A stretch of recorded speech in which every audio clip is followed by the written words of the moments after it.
به نام خداوند جان و خرد. یاران ادب دوست سلام. در خدمت شما عزیزان هستیم با بازخوانی داستان کوتاه حالا این یکی را ببین، نوشته ریموند کارور. دعوت میکنم شنونده این برنامه باشید. همکاران ما تهیه کننده حمیدرضا مقدسی، سردبیر محسن حکیمانی، صدا بردار هادی ابوالفضلی، گوینده فاطمه رکنی، راوی بهروز رضوی، تنظیم برای رادیو نیما گودرزی.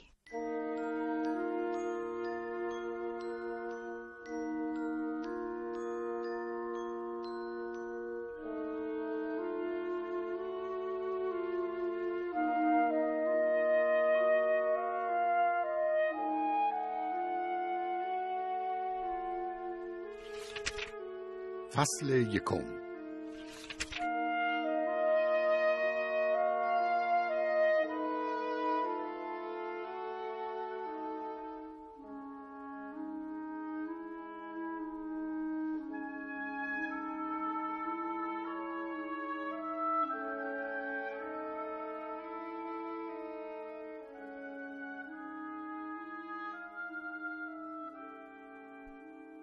حالا دیگر آن خوشبینی همراه با فکر فرارش از شهر به کلی از میان رفته بود. همان روز اول وقتی داشتند با اتومبیل از میان درختان همیشه سبز می‌گذشتند تمام شد. حالا چراگاه‌هایی که به سرعت می‌گذشتند، گاوها و خانه‌های متروک کشاورزان غرب واشنگتن گویی هیچ جلوه‌ای نداشت. آنچه او واقعاً چشم انتظارش بود چیز دیگری بود. با احساس درماندگی و خشمی دم‌افزون اتومبیل را به پیش می‌راند. به خاطر وضعیت جاده بیش از 70 کیلومتر در ساعت نمی‌توانست برود. عرق بر پیشانی و لب بالایش نشسته بود و عطر تند و سرگیجه‌آور شبدر تمام فضا را پر کرده بود. منظره کم کم تغییر می‌کرد. بزرگراه ناگهان سرازیر شد. از آبراهی گذشت. باز بالا آمد و بعد آسفالت تمام شد و او اتومبیل را در یک جاده خاکی روستایی پیش می‌راند و به دنبالش گرد و خاک عجیبی به هوا بلند می‌کرد. وقتی از برابر بقایای کهنه خانه‌ای سوخته گذشتند که در لابلای درختان غان قرار داشت، امیلی عینک آفتابیش را برداشت و به جلو خم شد و خیره جاده را نگاه کرد. گفت: بله خودشه. خونه قدیمی اوئنینا. با بابا دوست بودن. تو انباریش دستگاه تقطیر داشت و چند رأس اسب درشکه که به همه بازار مکاره‌ها می آوردشون. وقتی 10 سالم بود آپاندیسش ترکید و مرد. 1 سال بعد ایام کریسمس خونشون بالکل سوخت. بعدش همگی رفتن برمرتون. گفت: جدی؟ کریسمس؟ بعد: اینجا به راست بپیچم یا به چپ؟ امیلی راست یا چپ؟ گفت: چپ.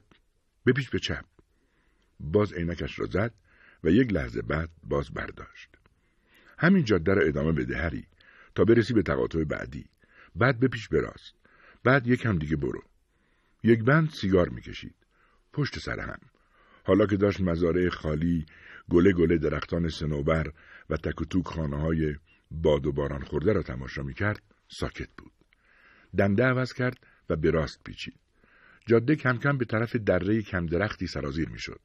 آن دورتر که فکر کرد حتی کاناداست، میتوانست رشته کوهی را ببیند و پشت آن کوهها رشته کوهی تیره تر و باز بلندتر. گفت: اونجا یه جاده است. اون پایین. خودشه. به دقت پیچید و آهسته وارد کوره راهی شد با شیارهای ارضی و منتظر بود چشمش به خانه بیفتد. امیلی کنارش نشسته بود. میتوانست بفهمد که مضطرب است. باز داشت سیگار میکشید و او هم منتظر بود نشانی از خانه ببیند. وقتی شاخه‌های کوتاه و درهم به شیشه جلو میخوردند، پلک میزد. کمی به جلو خم شد و گفت: حالا. سرعت را خیلی کم کرد. تقریباً ایستاد و از گودال کوچک و صاف نهری که از علفهای بلند سمت چپش بیرون میآمد گذشت. بعد وارد انبوهی از درختان زغالخته شد که با زیاد شدن شیب جاده تمام طول اتومبیل را میخراشیدند و پنجه میکشیدند. دستش را بالا برد و گفت: خودشه. بعد از اولین نیم نگاه که حسابی دلواپسش کرد، دیگر فقط به جاده نگاه کرد. بعد از اینکه اتومبیل را نزدیک در جلویی متوقف کرد، بار دیگر خانه را نگاه کرد. بعد با زبانش لبها را تر کرد، به طرف او چرخید و سعی کرد لبخند بزند. گفت خب رسیدیم. امیلی داشت نگاهش میکرد. اصلا بانه نگاه نمیکرد.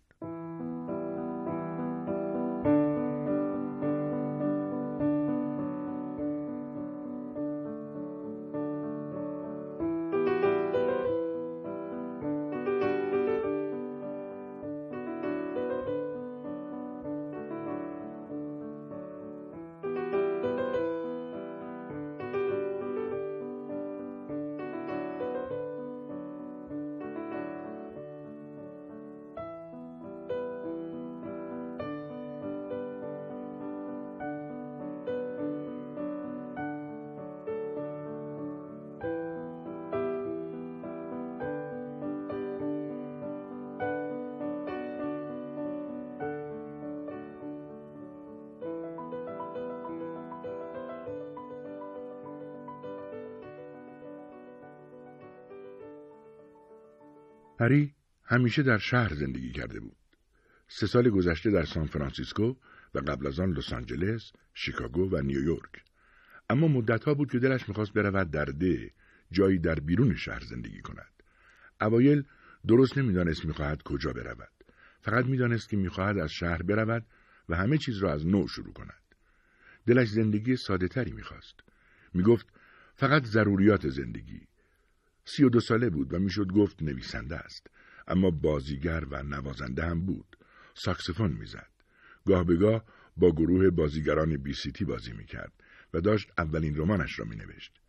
از زمان اقامت در نیویورک این رمان را شروع کرده بود. بعد از ظهر یکشنبه سرد و دلگیر در ماه مارس، وقتی باز دوباره از تغییر حرف زده بود، از زندگی صمیمانه‌تری در جایی بیرون شهر، امیلی اول به شوخی از ملک متروک پدرش در شمال غربی واشنگتن گفته بود. هری گفته بود راست میگی؟ یعنی حرفی نداری که از این زندگی دل بکنی؟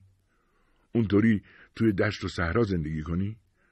خندید و گفت من اونجا به دنیا اومدم، مگه یادت رفته؟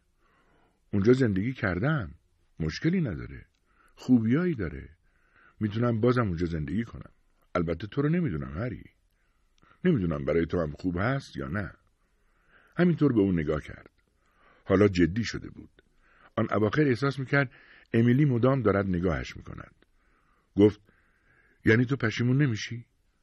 حاضری از چیزای اینجا دل بکنی؟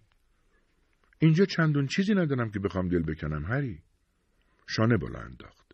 اما به هر حال اصلا تشویقت نمیکنم که این کارو بکنی. پرسید اونجا میتونی نقاشی کنی؟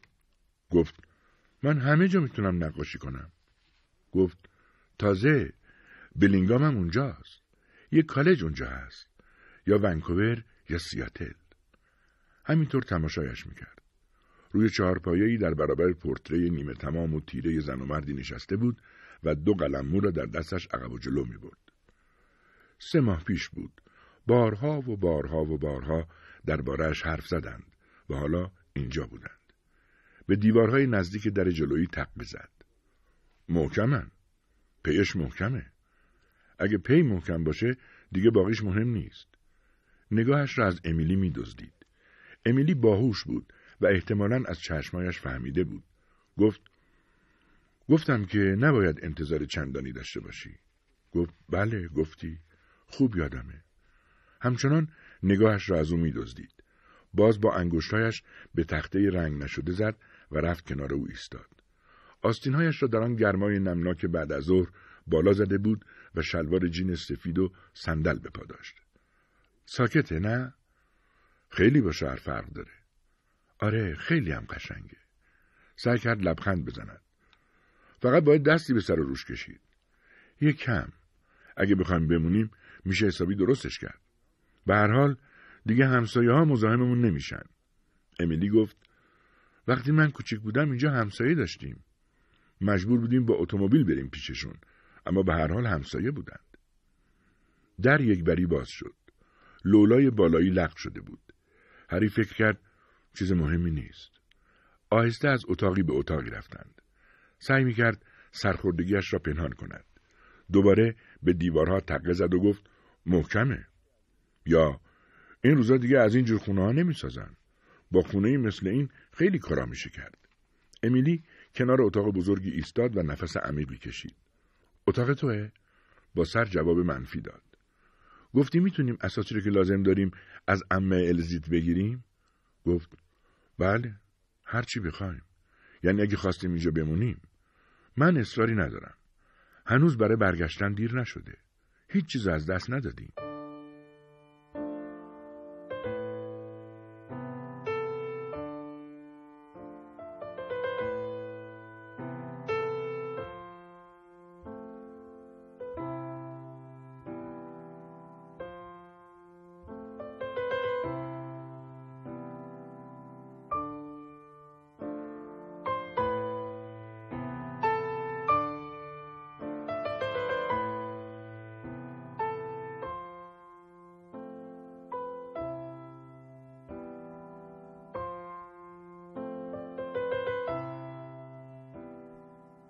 در آشپزخانه اجاق هیزومی را دید و تشکی که به دیوار تکیه داشت.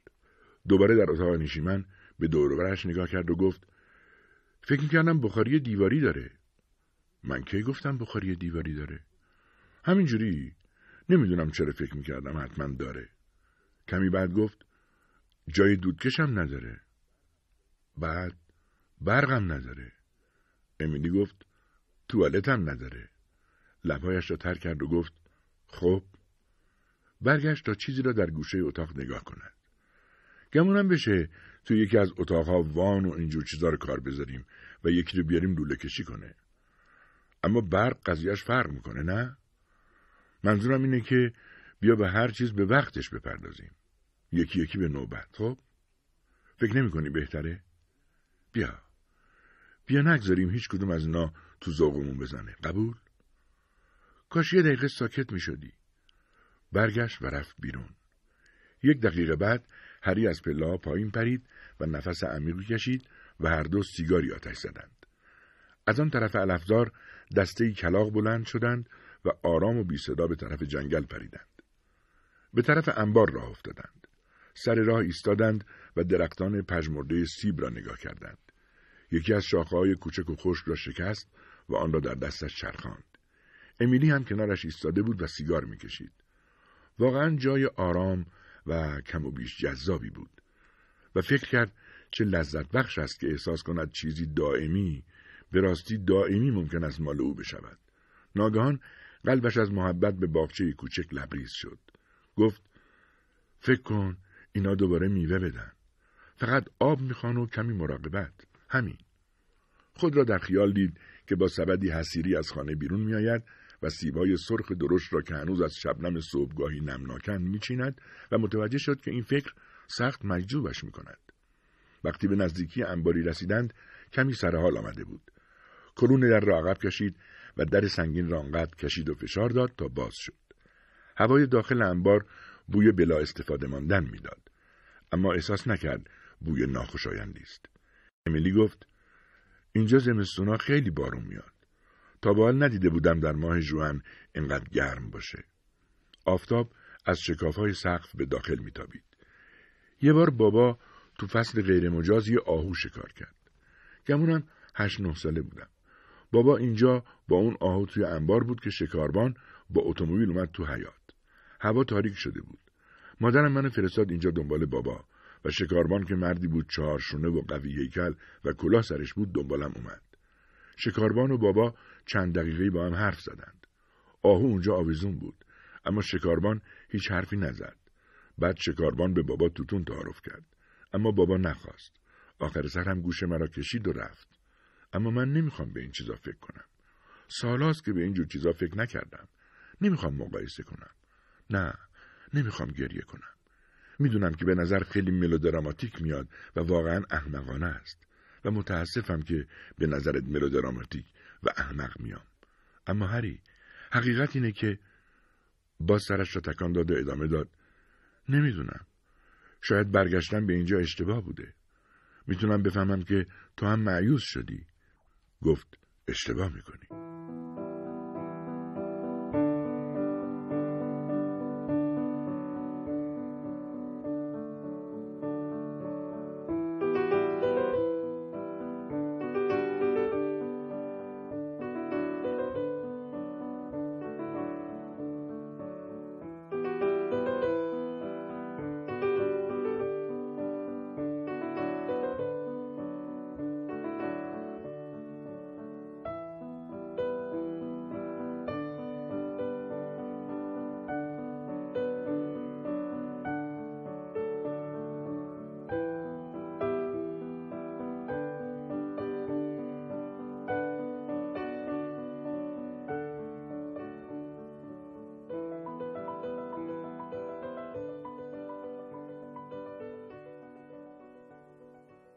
امیلی از انبار بیرون رفت.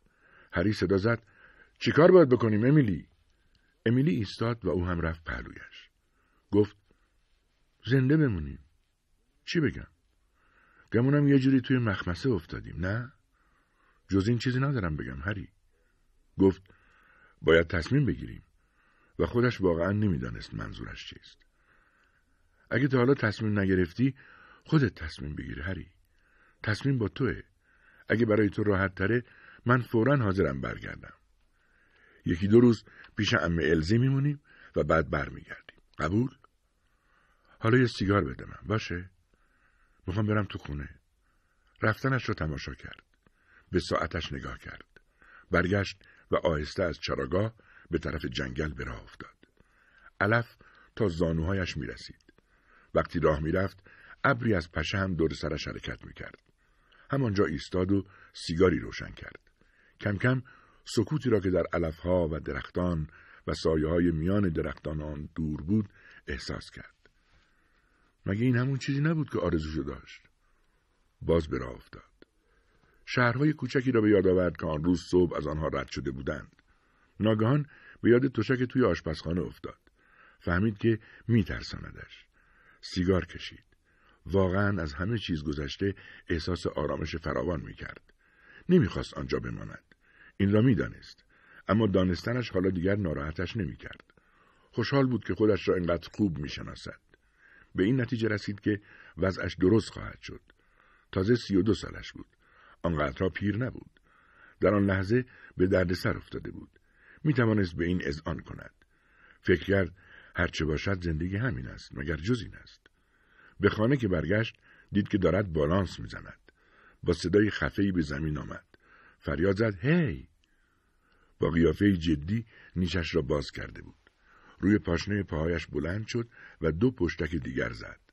سبک روی دستایش پایین آمد و بعد از آن که تعادلش را به دست آورد، با حرکتی کند و لرزان به طرف او حرکت کرد. با صورتی برافروخته و پاهایی که به شدت تکان می‌خوردند به طرف او پیش آمد. از نفس افتاده گفت: تصمیم گرفتی؟ سر تکان داد. گفت: خب. دستش را سایبان چشم کرد. گفت: هری. هری می‌خواست با آخرین چوب کبریت سیگاری روشن کند که دستایش به لرزه افتاد. کبریت خاموش شد و آنجا سیگار و قوطی خالی کبریت به دست ایستاد و به گستره وسیع درختان در انتهای چمنزار پرنور خیره شد. گفت: هری، ما باید همدیگر دوست داشته باشیم. گفت: واقعا مجبوریم همدیگر دوست داشته باشیم.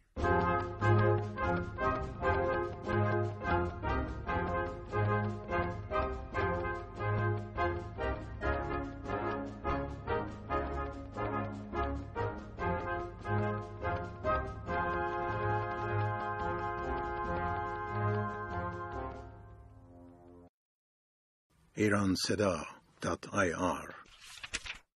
فصل دوم.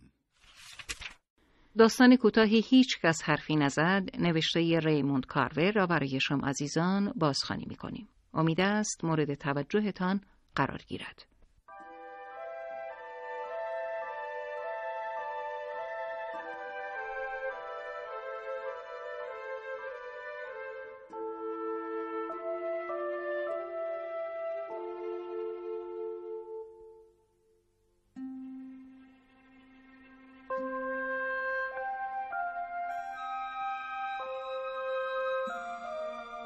صدایشان را از توی آشپزخانه میشنیدم. نمیفهمیدم چه میگویند، اما داشتن دعوا میکردند. بعد صدایشان فروکش کرد و مادر شروع کرد به گریه کردن. به جورج سوگلمه زدم. فکر کردم بیدار میشود و چیزی بهشان میگوید و آن وقت خجالت میکشند و دست برمیدارند. اما جورج احمق‌تر از این حرف است. شروع کرد به لگد پراندن. گفت: چرا اینقدر سوگلمه میزنی؟ الان میرم میگم. گفتم: یه دفعه شد کلتو به کار بندازی؟ دارن دعوا میکنن و مامان داره گریه میکنه، گوش کن. سرش را از روی بالش بلند کرد و گوش داد. گفت: به من چه؟ و رویش را به طرف دیوار کرد و باز خوابش برد. جورج یک خر به توان 2. بعد شنیدم بابا رفت تا به اتوبوس برسد. در جلویی را محکم به هم زد. مامان قبلا به من گفته بود که پدر میخواهد از او جدا شود. من نمیخواستم بشنوم. کمی بعد مادر آمد بیدارمان کند که به مدرسه برویم. صدایش به نظرم عجیب آمد. نمیدانم. گفتم که حالت استفراغ دارم.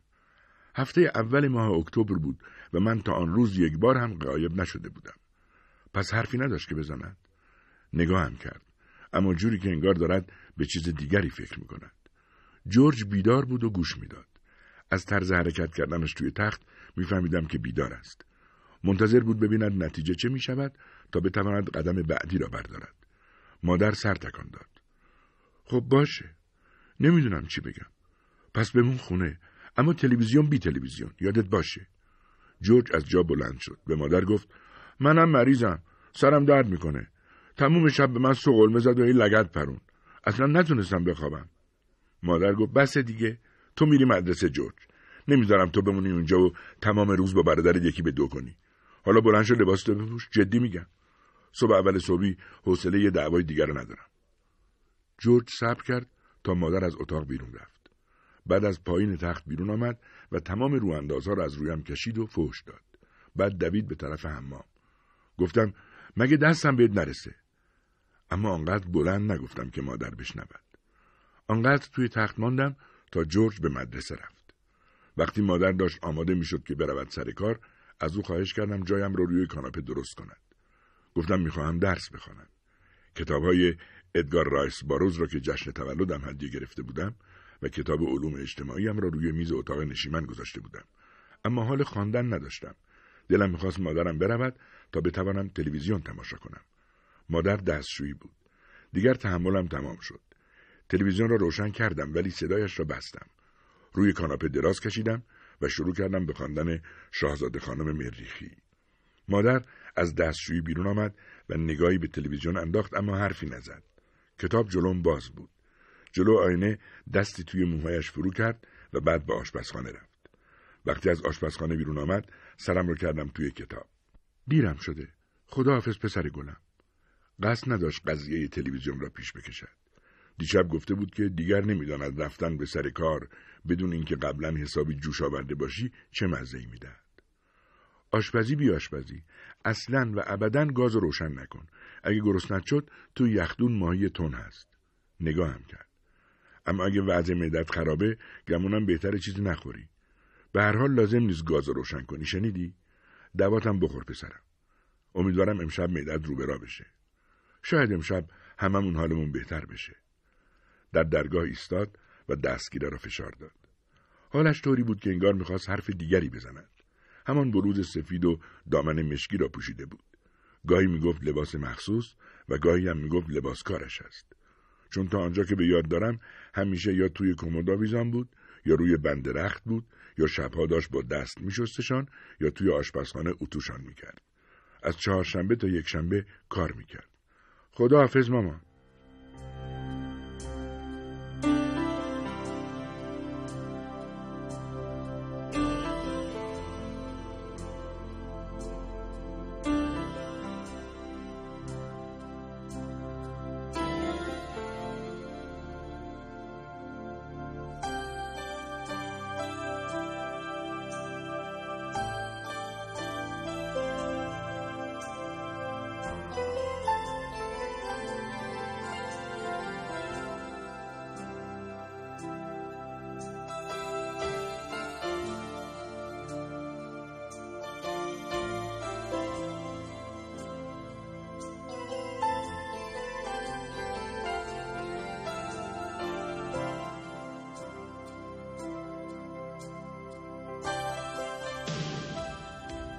بعد از اینکه کمی کتاب خواندم فکر کردم بهتر است لباس بپوشم و پیاده بروم رودخانه بیرج.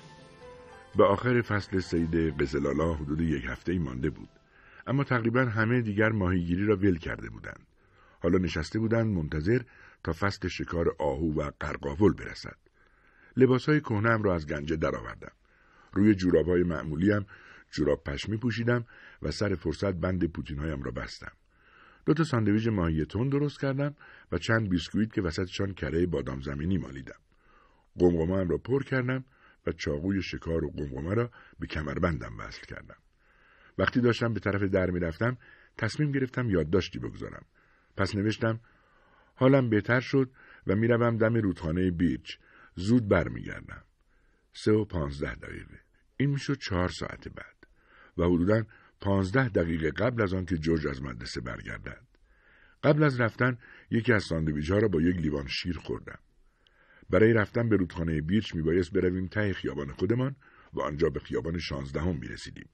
توی خیابان 16 میپیچیم دست چپ و از تپه کنار قبرستان بالا میرویم و به طرف لونوکس سرازیر میشویم که یک رستوران چینی در آن هست. از تقاطع‌های آنجا میشود فرودگاه را دید و رودخانه بیرچ پایین فرودگاه است. فرعی خیابان 16 میخورد به جاده ویو. کمی که توی ویو برویم میرسیم به پل. گمانم تمامش پیاده 40 دقیقه طول بکشد. نصف خیابان 16 را رفته بودم که زنی با یک اتومبیل قرمز جلوی من توی شانه خاکی جاده کنار کشید. شیشه آن را پایین کشید و پرسید که میخوای برسونمت؟ سرم را تکان دادم. چوب و قلاب را روی صندلی عقب گذاشتم. کجا میری؟ رودخانه بیرچ؟ باز سر تکان دادم. تا نزدیکی رودخانه مرا برد و بعد گفت که عجله دارد و باید مسیر دیگری را برود. پیاده شدم و خودم را به رودخانه رساندم. سعی کردم فکر کنم که از کجا باید شروع کنم. 3 سال بود آنجا ماهی می‌گرفتم. یعنی از وقتی با آنجا اسباب کشی کرده بودیم. بابا من و جورج را با اتومبیل می‌آورد و منتظرمان می‌شد. سیگار می‌کشید. سر قلاب‌هایمان طعمه می‌زد و اگر گیر می‌کرد قرقره‌هامان را برایمان می‌پیچید. همیشه از دم پل شروع می‌کردیم و کم کم به طرف پایین می‌رفتیم و همیشه چند تایی ماهی می‌گرفتیم. هر به چندی اوایل فصل تا حد مجاز ماهی می‌گرفتیم. نخ را جمع کردم و اول چند دفعه زیر پل قلاب انداختم. چند دفعه هم زیر لبه یا جایی پشت یک صخره قلاب انداختم. اما هیچ خبری نشد. رود آرام بود و خیلی پهن نبود. بعد از چند بار تلاش بالاخره یک ماهی به قلابم افتاد. خیلی بزرگ نبود و زیاد هم مبارزه نکرد. اما تا جایی که میتوانستم خسته‌اش کردم. به پهلو خوابید و آن زیر توی جریان ماند. نمیدانستم چیست. شکل عجیبی داشت. نخ را سفت کشیدم و پرتش کردم توی علف‌های کنار رود و آنجا به جست و خیز افتاد. قزلالا بود، اما سبز بود. تا به آن وقت این شکلیش را ندیده بودم. پهلوهایش سبز بود و خالهای سیاه مخصوص قزلالا را داشت. سرش سبز بود و شکمش هم سبز می‌زد. رنگ خزه داشت. از آن سبزها بود. انگار مدتی طولانی لای خزه پیچیده شده و از خزه رنگ گرفته باشد. چاق بود و تعجب کردم که چطور بیشتر از این مبارزه نکرد. فکر کردم شاید مریض است. کمی دیگر تماشایش کردم، بعد خلاصش کردم. کمی علف کندم و توی سبد ریختم و گذاشتمش روی علفها. چند دفعه دیگر قلاب انداختم و بعد حدس زدم که ساعت باید 2 یا 3 باشد. فکر کردم بهتر است بروم پایین کنار پل. فکر کردم کمی زیر پل ماهی میگیرم و بعد به طرف خانه راه میافتم.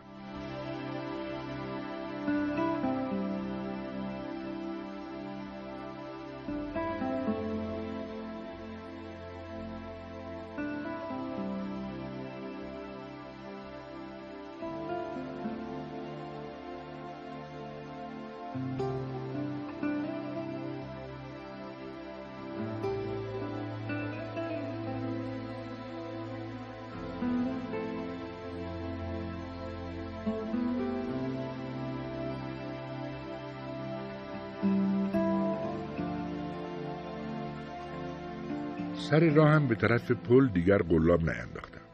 وقتی به پل رسیدم دوچرخی را دیدم که روی علفها بود. نگاه کردم و پسری حدوداً همقد جورج را دیدم که توی ساحل می‌دوید. به طرفش رفتم. بعد برگشت و به طرفم آمد. توی آب نگاه می‌کرد. داد زدم: چه خبره؟ چی شده؟ به طرفش دویدم. شکل موش یا یک چیز اینطوری بود. یعنی دندانهای خرگوشی داشت و دستهای لاغر و یک پیراهن آستین بلند کهنه که خیلی برایش کوچک شده بود. داد زد: وای به خدا تا به حال ماهی به این گندگی ندیده بودم. زود باش، بیا نگاه کن، اینجاست. به جایی که اشاره میکرد نگاه کردم و دلم هوری ریخت. به بلندی دست من بود. پسر گفت: وا ویلا، تو رو به خدا نگاهش کن. همینطور نگاه میکردم. زیر سایه شاخه‌ای که بالای آب آویزان بود نفس تازه کردم. به ماهی گفتم: خدای بزرگ، از کجا پیدا شده؟ پسر گفت: حالا چیکار کنیم؟ کاش تفنگم آورده بودم. میگیریمش. خدای من نگاش کن. بیا برونیمش طرف گودار. پس میای کمکم؟ با هم میگیریمش. ماهی بزرگ چند قدمی با جریان به طرف پایین رفته بود و آنجا در آب زلال آهسته آبشوش‌هایش را تکان میداد. من میتونم برم بالا و به طرف پایین رود برم و راش بندازم. تو توی گودار بایست و وقتی میخواد از اونجا رد شه با لگد بزن ریغش درات. یه جور بکشونش توی ساحل، هر جور دلت خواست. بعد حسابی بگیرش و نگهش دار. کمی بالا رفتم. بعد توی آب به طرف پایین آمدم. وقت راه رفتن جلوم را نگاه میکردم. ناگهان ماهی از کنار ساحل به سرعت خودش را کند. درست جلو من یک ویراژ حسابی داد و راست شکمش را گرفت و به طرف پایین رودخانه رفت. داد زدم داره میاد. آی داره میاد. اما پسرک احمق یک چماق دستش داشت و وقتی ماهی رفت توی گودار، عوض اینکه سعی کند ماهی لعنتی را با لگد بیرون بیاندازد، با چماق به طرفش حمله کرد. ماهی تغییر مسیر داد و فرار کرد. توی آب به طرف پایین رودخانه راه افتادیم. ماهی توی راستای زیر گودار هم نبود. توی راستای بعدی هم پیدایش نکردیم. به هم نگاه کردیم و کم کم به فکر افتادیم که نکند ماهی واقعا آنقدر به طرف پایین رود رفته که به یکی از آن گودال‌های عمیق رسیده. اما بعد لعنتی را دیدیمش که نزدیک ساحل غلط میزد. با دمش گل را توی آب میریخت. رفتم به ساحل و به طرف پایین راه افتادم. مواظب بودم سر و صدا نکنم. دستایم میلرزید. رود 1 متری عرض داشت و کناره دو طرف خاکی بود. آب کم عمق بود اما شتاب داشت. پسرک حالا داشت به طرف پایین می آمد. آب تا زانوهایش می رسید. اومد.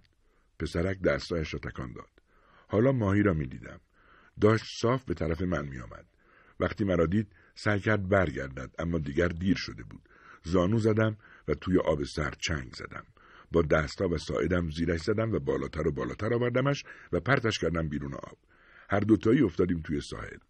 چسباندمش به سینه‌ام. همینطور میچرخید و بالا و پایین میپرید. آخر دستایم را از روی پهلوهای لیزش بردم طرف آبشوشایش. یکی از دستایم را توی آبشوش او کردم و توی دهانش را چنگ زدم و آرواره‌اش را محکم گرفتم و قفل کردم. میدانستم که دیگر نمیتواند در برود. هنوز جست و خیز میکرد و نمیشد خوب نگهش داشت. اما توی چنگم بود و من یکی دست بردار نبودم.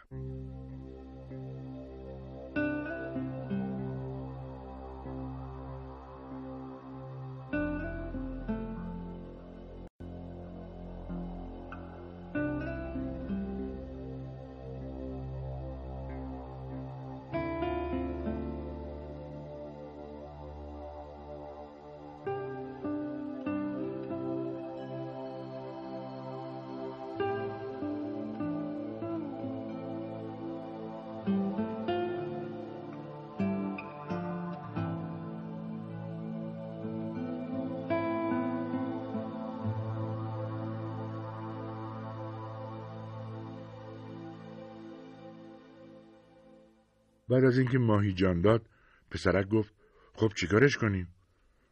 نمیدونم. گمونم من گرفتمش.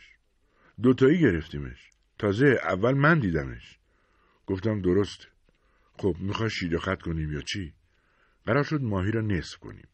من با چاقویم شروع کردم به بریدن و ماهی را نصف کردم. پایین تنه‌اش را به پسرک دادم. قبول نکرد. فکری به ذهنم رسید. در سبد را باز کردم و قزلالا را نشانش دادم. میبینی؟ سبزه. تا حالا سبزش ندیده بودم. پس هر کی سرش رو برداشت، اون یکی قزلالای سبز و دمش رو برمی‌داره. قبول داری؟ قبول کرد. پرسیدم خونتون کدوم طرفه؟ ته خیابون آرتور. قزلالای سبز و نصف ماهیش را توی یک کیف پارچه‌ای کثیف گذاشت. چطور؟ خونه منم همون نزدیکی هاست. پس میتونی منو جلوت سوار کنی، نوبتی رکاب میزنیم. اما پسرک فقط گفت دارم یخ میزنم. وقتی به خیابان خودمان رسیدیم از دور جورج را دیدم که ته خیابان داشت دوچرخه سواری میکرد. مرا ندید. از در پشتی رفتم تا پوتینهایم را در بیاورم. قلاب سبد را باز کردم تا بتوانم درش را بردارم و آماده شوم تا با نیش باز و قدمرو بروم توی خانه. صدایشان را شنیدم و از پنجره نگاه کردم. پشت میز نشسته بودند. همه آشپزخانه را دود برداشته بود. دیدم مال تابه روی اجاق است. اما هیچ کدام حواسشان نبود. پدر گفت اینی که دارم میگم حقیقت محضه که بچه‌ها چی میدونن؟ خواهی دید. مادر گفت چی رو خواهم دید؟ حاضر بودم نعششون رو ببینم و بعد چنین فکری کنم. گفت معلوم است چت شده. مواظب حرف زدنت باش. مادر به گریه افتاد. پدر سیگاری را توی زیر سیگاری له کرد و بلند شد. گفت ادنا میدونی این تابه داره میسوزه؟ مادر به تابه نگاه کرد. صندلیاش را عقب کشید و دسته تابه را گرفت و پرتش کرد به طرف دیوار بالای ظرفشویی. در پشتی را باز کردم. با نیش باز گفتم باورتون نمیشه چی توی رود بیرچ گرفتم. نگاه کنین. ببینین. پاهایم میلرزید. نمیتوانستم درست بایستم. سبد را به طرف مادر دراز کردم و بالاخره نگاه کرد. وای وای خدای من، این دیگه چیه؟ مار. این چیه؟ تو رو به خدا قبل از اینکه حالم به هم بخوره ببرش بیرون. پدر جیغ کشید ببرش بیرون. نشنیدی چی گفت؟ از اینجا ببرش بیرون. گفتم اما نگاه کن بابا، یکی از قوس قزح‌های تابستونی غولاساست. مال رود بیرچ. ببینی چه چیزیه؟ هیولاست. مثل دیوونا تو آب دنبالش گذاشته بودم. توی سبد نگاه کرد و دهانش باز ماند. فریاد زد این کثافت از اینجا ببر بیرون. معلوم است چه مرگت شده. زود این کثافت از اینجا ببر بیرون و بنزش تو سطل آشغال. رفتم بیرون. توی سبد نگاه کردم. چیزی که توش بود زیر نور سردر نقره‌ای میزد. چیزی که توش بود همه سبد را پر کرده بود. درش آوردم. توی دستم گرفتمش.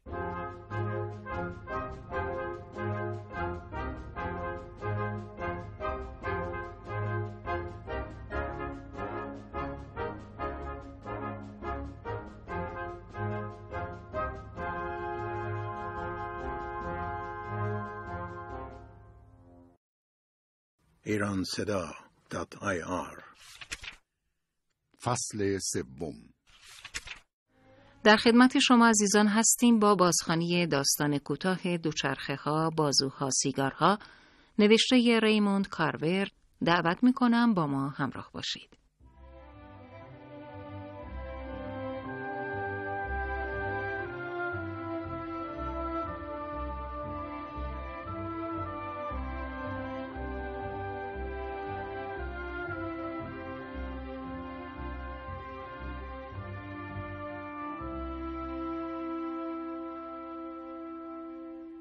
از وقتی که ایوان همیلتون کشیدن سیگار را ترک کرده بود 2 روز می‌گذشت و او احساس می‌کرد هر چه توی این 2 روز گفته یا فکر کرده به نحوی به سیگار ربط داشته.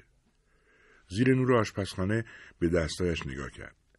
بند انگشت‌ها و انگشتایش را بو کشید و گفت هنوز بوی اونو حس می‌کنم. آن همیلتون گفت میدونم. انگار بوش مثل عرق از تنت میریزه بیرون. منم تا 3 روز بعد از ترک بوش رو تو خودم حس می‌کردم. حتی وقتی از همون بیرون میومدم. چندشاور بود. عزیزم خیلی متاسفم. میدونم چی داره به سرت میاد. اما اگه این باعث دلدارید میشه باید بگم روز دوم همیشه سخت‌ترین روزه. البته روز سوم هم سخته. اما از روز سوم به بعد اگه بتونی تا اون موقع دوام بیاری دیگه افتادی توی سرازیری. به هر حال از اینکه تصمیمت برای ترک جدیه خیلی خوشحالم. اونقدر زیاد که نمیتونم بگم چقدر. حالا اگه راجر را صدا بزنی میتونیم شام بخوریم. همیلتون در ورودی را باز کرد. هوا دیگر تاریک شده بود. اوایل نوامبر بود و روزها کوتاه بود و سرد.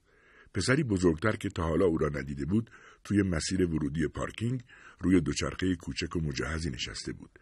پسر گفت شما آقای همیلتون هستین؟ خودم هستم. کی اونجاست؟ راجر تویی؟ پسر در حالی که فرمان دوچرخه را میگرداند گفت گمونم راجر اون پایین توی خونه ماست و داره به مادرم حرف میزنه. کیپ و اون پسری که بهش میگن گری برمن هم اونجا هستن و دارن درباره دوچرخه برادرم حرف میزنن. البته مطمئن نیستم. مادرم از من خواسته بیام و شما رو ببرم اونجا. شما یا مادر راجر رو.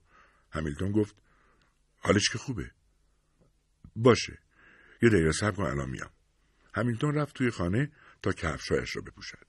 آن پرسید پیداش کردی؟ همیلتون جواب داد انگار تو دردسر افتاده. قضیه دوچرخه‌ای در میونه. پسر بچه‌ای که نفهمیدم اسمش چیه بیرون وایساده و میخواد که یکی از ما همراهش بریم خونه‌شون. آن گفت حالش که خوبه. همیلتون به زنش نگاه کرد و سرش رو تکان داد.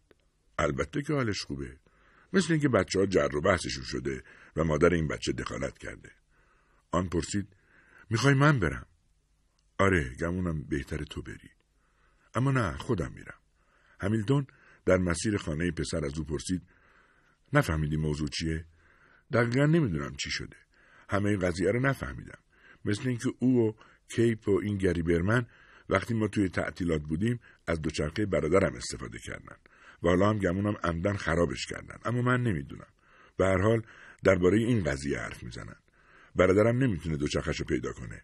آخرین بار دست اونا بوده، کیپ و راجر. مامانم سعی داره بفهمه دوچرخه کجاست. کیپو میشناسم، اما اون پسره دیگه کیه؟ گری برمن. گمونم یه همسایه جدیده. پدرش هم به محض اینکه برسه خونه میاد. وقتی پسر در ورودی را باز کرد، همیلتون به دنبال او راه افتاد. از اتاق نشیمن گذشتند و داخل آشپزخانه شدند. آنجا پسرش را دید که یک طرف میز کنار کیپ آلیستر و پسری دیگر نشسته است. همیلتون با دقت به راجر نگاه کرد. بعد رو کرد به زن تنومند و مومشکی که در قسمت بالای میز نشسته بود. زن به او گفت شما پدر راجر هستین؟ بله. اسم من ایوان همیلتونه. شب بخیر. منم خانم میلر هستم، مادر گیلبرت. ببخشید که از شما خواستم بیایید اینجا، اما مشکلی برامون پیش اومده. همیلتون در انتهای دیگر میز روی صندلی نشست و به اطراف خیره شد. پسری 9 یا 10 ساله که همیلتون حد زد همان بچه‌ای باشد که دوچرخه‌اش گم شده کنار زن نشسته بود. پسر دیگری 14 ساله یا در همین حدود روی سینی ظرفشویی نشسته بود و پاهایش را آویزان کرده بود. بعد به پسر دیگری نگاه کرد که داشت با تلفن حرف میزد. پسری که او را آورده بود دست به سینه به یخچال تکیه داده بود. زن از پسرک پرسید هیچ کدوم از والدین کیپو نیاوردی؟ خواهرش گفت که پدر و مادرش رفتن خرید. بعد رفتم خونه گری برمن. پدرش تا چند دقیقه دیگه میاد اینجا. آدرس اینجا رو بهشون دادم.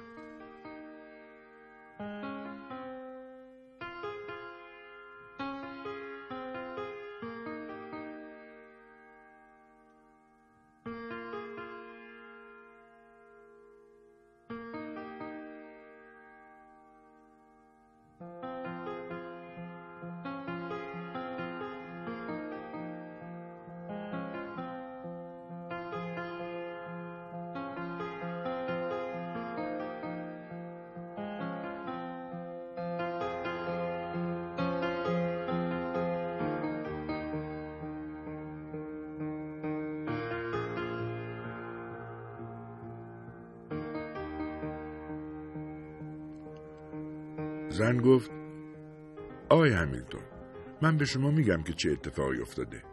ماه گذشته که ما در تعطیلات بودیم، کیپ خواست که دوچرخه گیلبرت را قرض بگیره تا به کمک راجر روزنامه‌هاش رو پخش کنه. گمونم اون موقع دوچرخه راجر پنچر بوده و یا عیب دیگه ای داشته. به هر حال بعدا معلوم شد که راجر گفت گری داشت منو خفه میکرد بابا. همیلتون با دقت به پسرش نگاه کرد و گفت چی گفتی؟ داشت منو خفه میکرد، هنوز جاش مونده. پسرش یقه تیشرتش را پایین کشید تا گردنش را نشان بدهد. زن ادامه داد اونا بیرون تو گاراژ بودن و من نمیدونستم دارن چی کار میکنن تا اینکه کورت پسر بزرگم رفت بیرون ببینه چی شده. گری برمن به همیلتون گفت اول اون شروع کرد. اون به من گفت تو یه احمقی. پسری که اسمش گیلبرت بود گفت هی بچه‌ها، گمونم دوچرخه من حدود $60 قیمتش بوده. میتونید پولشو بدید؟ زن به او گفت تو دخالت نکن گیلبرت. آقای همیلتون، بعداً معلوم شد که کیپ و راجر از دوچرخه گیلبرت برای کمک به پخش روزنامه‌های کیپ استفاده میکنن و بعدم هر دوتایی و اینطور که خودشون میگن گری هم باهاشون بوده شروع میکنن به قل دادن اون. همیلتون گفت منظورتون چیه که اونو قل دادن؟ اونو قل دادن دیگه. دوچرخه رو هل دادن و به طرف پایین خیابون سرازیر کردن و گذاشتن بخوره زمین. بعدم فکرشو بکنید، این رو چند دقیقه پیش اعتراف کردن. کیپ و راجر دوچرخه رو بردن مدرسه و اونو پرت کردن روی تیر دروازه. همیلتون بار دیگر به پسرش نگاه کرد و گفت این حرفا درسته راجر؟ راجر سرش رو انداخته بود پایین و انگشتش رو روی میز میمالید. بعضیاشون درسته بابا، اما ما فقط یه بار اونو قل دادیم. اول کیپ این کارو کرد، بعد گری و بعدم من. همیلتون گفت: یک بارم خیلی زیاده. یه بار یعنی چند دفعه در یه نوبت. راجر، من از کارت تعجب میکنم. اصلا از تو انتظار نداشتم. همینطور از تو کیپ. زن گفت: خب میبینید که امشب یا یکی داره دروغ میگه و یا همه اون چیزی رو که میدونه نمیگه، چون واقعیت اینه که دوچرخه هنوز پیدا نشده. پسری که اسمش کیپ بود گفت: ما نمیدونیم دوچرخه کجاست خانم میلر. قبلا هم که به شما گفتیم. آخرین باری که اونو دیدیم زمانی بود که من و راجر دوچرخه رو از مدرسه آوردیم خونه ما. منظورم اینه که این تقریبا آخرین دفعه بود. آخرین بار دقیقاً وقتی بود که من دوچرخه رو صبح روز بعد برگردوندم اینجا و اونو گذاشتم پشت خونه. ما نمیدونیم اون کجاست. زن گفت: میبینید؟ اونا ادعا میکنن که دوچرخه از اینجا غیبش زده، از پشت خونه. ولی وقتی امشب هیچ کدومشون راستگو نبودن، چطور میتونیم حرفاشون رو باور کنیم؟ زنگ در به صدا درآمد و یکی از پسرها رفت و در را باز کرد. چند لحظه بعد مرد چهارشانه‌ای با موهای کوتاه بدون اینکه حرفی بزند قدم به آشپزخانه گذاشت. به زن خیره شد و بعد رفت پشت صندلی گری برمن ایستاد.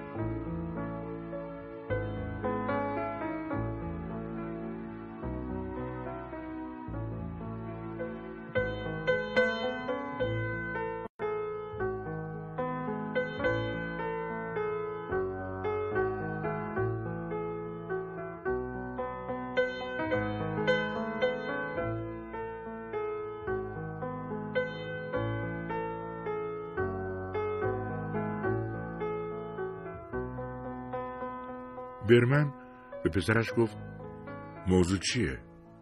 پسرک شروع کرد به شرح دادن ماجرا از دید خودش. پدرش با دقت گوش میداد و هر از گاهی چشمایش را تنگ میکرد تا دو پسر دیگر را زیر نظر بگیرد. وقتی گری برمن حرفایش را تمام کرد، زن گفت: من میخوام از توی این قضیه سر در بیارم. هیچ کدوم از بچه‌ها را هم متهم نمی‌کنم. منظورم رو که میفهمید آقای برمن و آقای همیلتون. من فقط میخوام از توی این قضیه سر در بیارم. گری گفت: بابا، میتونم خصوصی با شما حرف بزنم؟ مرد گفت: بیا بریم. و رفتن داخل اتاق نشیمن. همیلتون رفتن آنها را نگاه کرد. احساس کرد که باید جلو این کارشان را بگیرد. جلو این مخفی کاری را. کف دستایش عرق کرده بود. دست در جیب پیراهنش کرد تا سیگاری بردارد. بعد در حالی که نفس عمیقی میکشید، پشت دستش را از زیر بینی گذراند و گفت: راجر، غیر از این چیزایی که قبلا گفتی، چیز بیشتری در این باره میدونی؟ میدونی دوچرخه گیلبرت کجاست؟ پسرک گفت: نه، نمیدونم. قسم میخورم. همیلتون گفت: آخرین باری که دوچرخه رو دیدی کی بود؟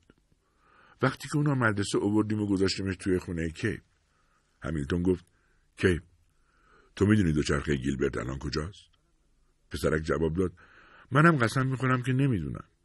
صبح روز بعدی که از مدرسه آوردیمش، من اونو برگردوندم و گذاشتمش پشت گاراژ. زن فوری گفت: گمونم قبلا گفتی اونو گذاشتی پشت خونه.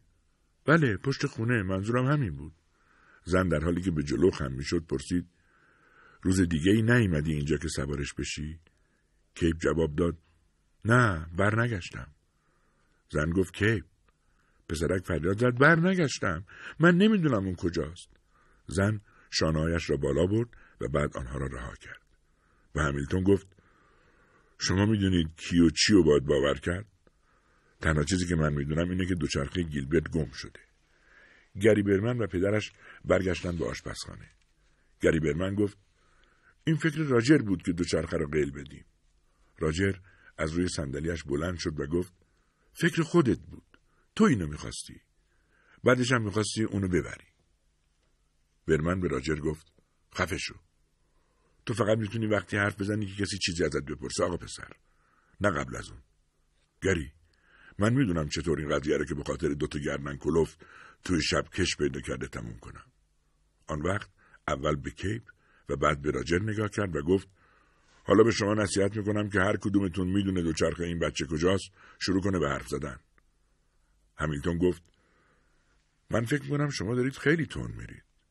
برمن گفت چی؟ پیشانیش از خشم کبود شده بود. منم فکر میکنم تو یکی بهتره سرت به کار خودت باشه. همیلتون از جایش بلند شد و گفت راجر بیا بریم. کیپ تو الان میای یا میخوای بمونی؟ بعد رو کرد به زن و گفت نمیدونم امشب چه کار دیگه از دست ما برمیاد. تصمیم دارم در این باره با راجر بیشتر حرف بزنم. اما اگه در مورد پرداخت غرامت حرفی است باید بگم اگه کار به اونجا کشید چون راجر در خراب کردن دوچرخه شریک بوده 1/3 پول رو پرداخت میکنم.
همیلتون از یک سمت حرکت کرد به طوری که بچه‌ها توانستند از کنار او بگذرند و خودشان را به ایوان خانه برسانند.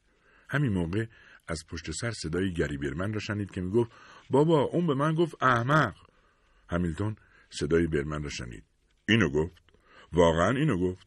خب خودش احمقه. عین او احمقاست. همیلتون برگشت و گفت آقای برمن من فکر می‌کنم شما امشب جداً شورش در آوردید. چرا به خودتون مسلط نیستین؟ برمن گفت منم به شما گفتم که بهتره سرتون به کار خودتون باشه. همیلتون در حالی که لبهایش را با زبانش تر می‌کرد گفت راجر شما برید خونه. منظورم اینه که بجنبین. راجر و کیپ رفتن به طرف پیاده رو. همیلتون دم در ایستاد و زل زد به برمن که داشت با پسرش از اتاق نشیمن رد می‌شد. زن با نگرانی گفت آقای همیلتون، اما نتوانست حرفش را تمام کند. برمن به همیلتون گفت چه میخوای؟ مواظب رفتارت باش. از سر راه برو کنار. برمن به شانه همیلتون تنه زد تا رد شود. همیلتون از توی ایوان عقب رفت و بعد افتاد توی بوته‌های خشکیده و خاردار باغچه. باورش نمیشد که این اتفاق افتاده است. از میان بوته‌ها خودش را بیرون کشید و به سمت مردی که توی ایوان ایستاده بود هجوم برد. هر دو به سختی توی چمن افتادند و شروع کردند به غلط خوردن. همیلتون پشت برمن را به خاک مالاند و بعد محکم با زانوهایش روی بازوهای حریف فرود آمد. آن وقت یقه برمن را گرفت و کله او را آنقدر روی چمن کوبید که زن جیغ کشید خدای بزرگ، یکی بیاد اینا را از هم جدا کنه. محض رضای خدا کسی پلیس خبر کنه. همیلتون دست نگه داشت. برمن به اون نگاه کرد و گفت عروسینم برو کنار. همینطور که آنها از هم جدا می شدند زن فریاد زد حالتون خوبه؟ محض رضای خدا بس کنید. زن به مردها که به فاصله چند قدم از یکدیگر پشت به هم ایستاده بودند و نفس می زدند خیره شده بود. بچه‌های بزرگتر که برای تماشا توی ایوان جمع شده بودند با اینکه دعوا تمام شده بود هنوز ایستاده بودند و به مردها نگاه می کردند. بعد وانمود کردند که دارند به پهلو و بازوی هم مشت می زنند. زن گفت خب دیگه بچه‌ها برگردید داخل. اصلاً باورم نمیشه. همیلتون به همراه پسرش و پسرکی که اسمش کیپ بود راه افتادند. راجر ناگهان گریه‌اش گرفت و همیلتون دستش را دور شانه‌های او حلقه کرد. کیپ گفت من باید برم خونه. آن وقت در حالی که گریه‌اش گرفته بود ادامه داد پدرم حالا داره دنبالم میگرده و بعد پسرک دوید. همیلتون و پسرش آمدن به طرف خانه خودشان. پسرش گفت بذار ببینم بازوت چقدره. همیلتون گفت باشه برای یه وقت دیگه. حالا دیگه برو داخل شامتو بخور، بعدم زود برو تو رخت خواب. به مادرت بگو حال من خوبه و میخوام چند دقیقه توی ایوون بشینم. پسر پرسید پدر بزرگم مثل تو قوی بود بابا؟ منظورم اینه که وقتی به سن تو بود و تو و من 9 سال داشتم. اینه؟ بله، گمونم قوی بود. پدر بزرگ سیگار میکشی؟ یادم میاد که پیپ یا چیزی شبیه اون داشت. درسته. قبل از مرگش شروع کرده بود به کشیدن پیپ. مدتها قبل از اون سیگاری بود، اما بعد که از چیزی یا کسی دلخور شد سیگار رو ترک کرد. چند وقت بعد نوع سیگارش رو عوض کرد و دوباره شروع کرد به کشیدن. بذار چیزی نشونت بدم. پشت دستم رو بو کن. پسرک دست او را جلو آورد، بو کشید و گفت گمونم بوی خاصی نمیده بابا. منظورت چیه؟ همیلتون دست و بعد انگشتایش را بو کشید و گفت منم دیگه بویی نمیشنوم. قبلا دستم بو میداد، اما حالا دیگه از بین رفته.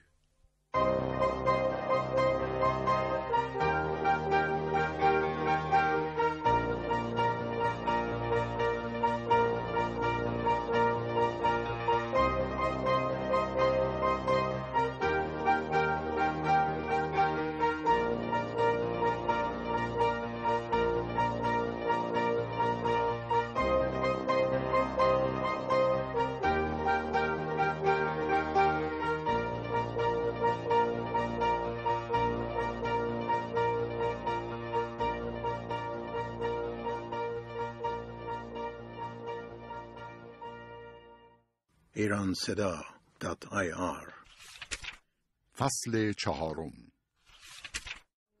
در خدمت شما هستیم با بازخوانی داستان کوتاه فاصله نوشته ریموند کارور. امیدوارم مورد پسند شما قرار گیرد و تا انتهای برنامه با ما همراه باشید.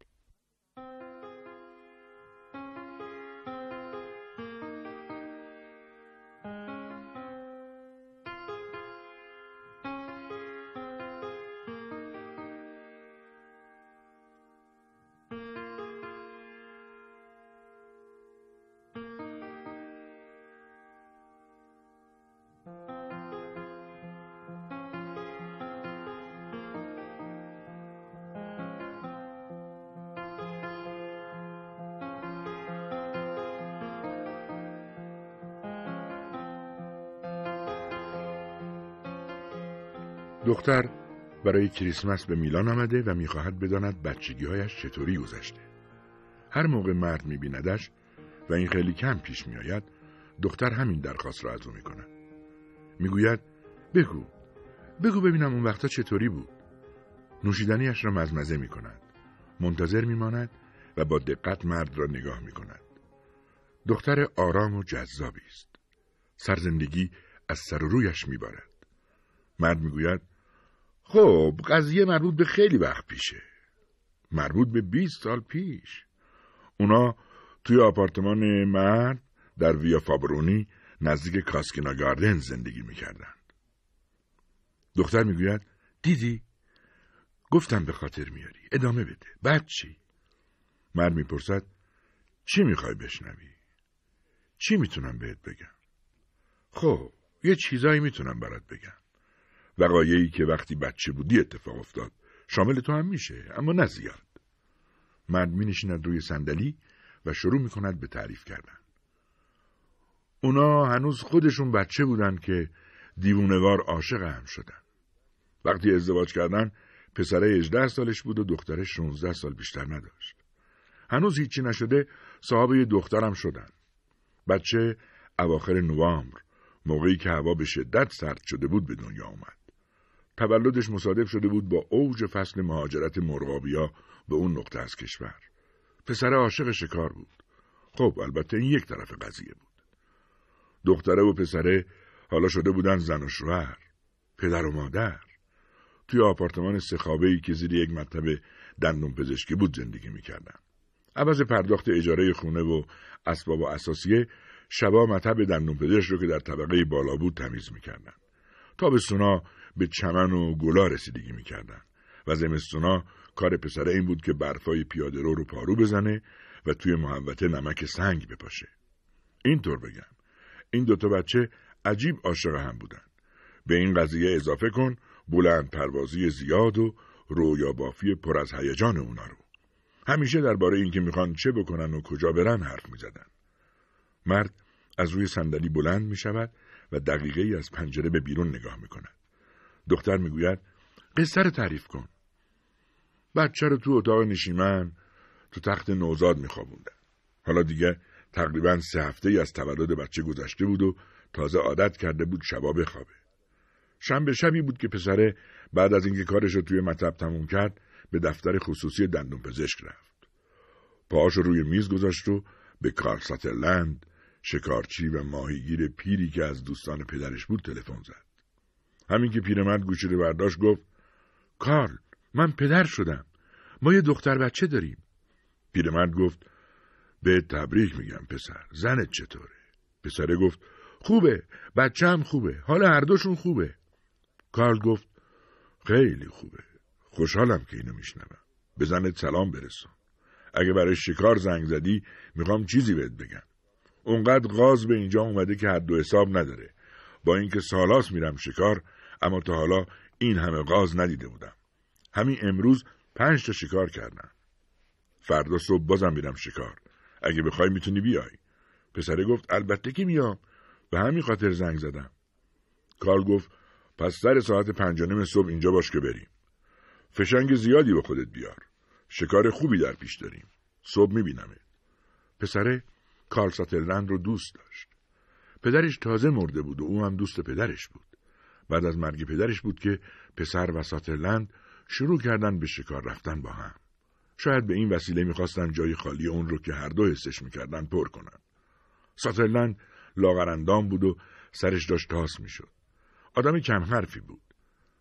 پسر گوشی رو گذاشت و اومد پایین که موضوع به دختره بگه. همینطور که سرگرم آماده کردن وسایل شکار بود، دختره به اون نگاه میکرد. به پالتو شکار، جعبه‌های فشنگا، چکمه‌ها، جورابا، کلاه شکار و تفنگ شکار. دختره پرسید کی برمیگردی؟ گفت شاید نزدیک ظهر، شاید هم تا 5-6 بعد از ظهر طول بکشه. خیلی دیره؟ دختره گفت نه خوبه، ما هم تا اون موقع کارامون رو انجام میدیم. برو خوش باش. استحقاقشو داری. شاید فردا عصر لباس کردیم تن کاترین و رفتیم دیدن سالی. پسره گفت خوبه، فکر خوبیه. بذار دربارش برنامه ریزی کنیم. سالی خواهر دختره بود. 10 سال از اون بزرگتر بود. بعد از شام پسره آبگرمکن رو روشن کرد و تو حموم کردن بچه به دختر کمک کرد. بار دیگه از اینکه نوزاد نیمی شبیه او و نیمی شبیه دختره بود تعجب کرد. چشما و دهن بچه به او رفته بود و بینی و چونش به دختره. ظرف آبی رو که بچه رو تو شسته بودن توی وان خالی کرد و رفت طبقه بالا.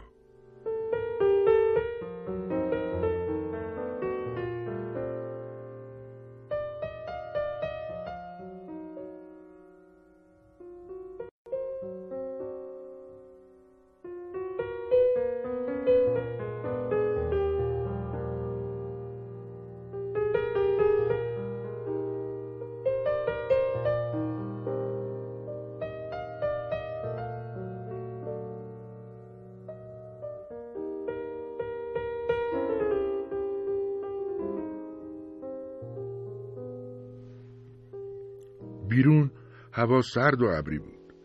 نفس که میکشید بخار از دهنش بیرون میزد. اون چه از چمن باقی مونده بود زیر نور چراغای خیابون مثل کرباس به نظر میرسید. خشک و خاکستری. برفا کنار پیاده‌رو تلمبار شده بود. اتومبیل عبور کرد و او صدای ساییده شدن ماسه ها رو زیر لاستیکا شنید. خیالش رو به فردا برد. به وقتی که غازا بالای سرش تو آسمون میچرخن و قنداق تفنگ با هر شلیک به شانش لگد میزنه. در رو قفل کرد و اومد پایین. قبل از خواب سعی کرد چیزی بخونه، اما زود پلکاش سنگین شد و خوابش برد.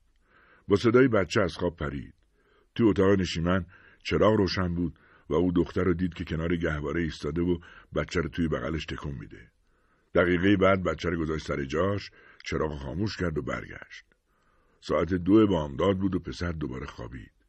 صدای بچه باز اونو از خواب بیدار کرد. این بار دختر محل نذاشت. بچه چند دقیقه‌ای بریده گریه کرد و بعد ساکت شد. پسر گوش داد و بعد شروع کرد به چرت زدن. چشماشو باز کرد. لامپ اتاق نشیمن دوباره روشن شده بود. نشست و چراغ روشن کرد. دختر گفت نمیدونم چش شده. بچه رو بغل گرفته بود و قدم میزد. پوشکش هم عوض کردم. شیرم بیشتر از همیشه خورده. اما همینطور داره گریه میکنه. یه لحظه هم ساکت نمیشه. خیلی خسته شدم. میترسم از دستم بیفته.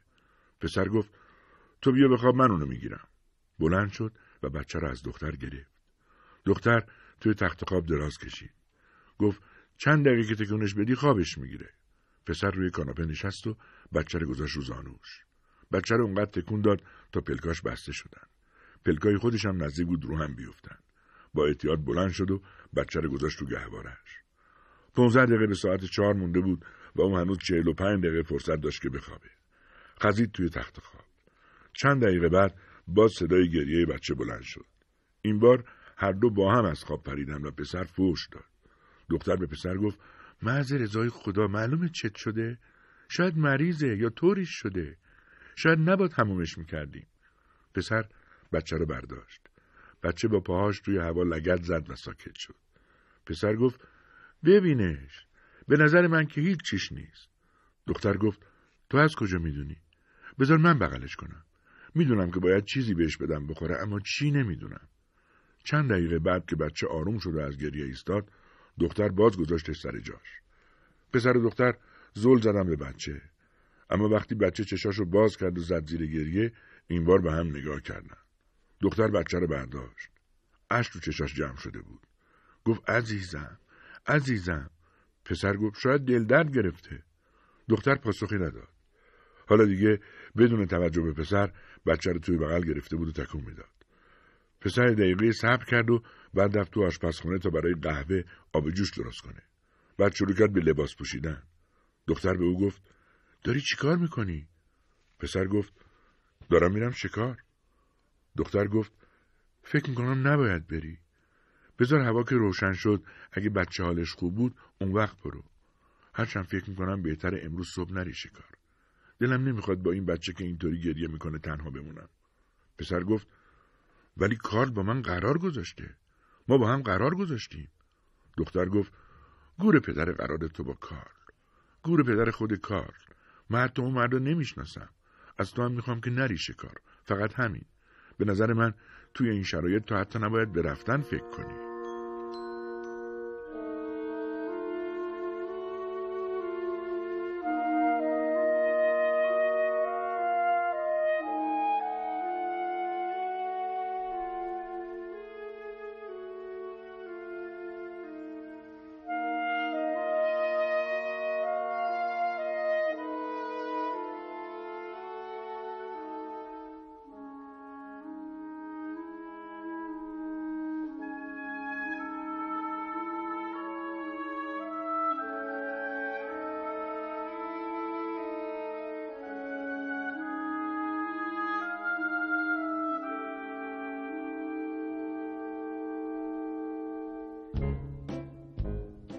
پسر گفت تو کارل رو قبلا دیدی، میشناسیش. منظورت چیه که میگی نمیشناسمش؟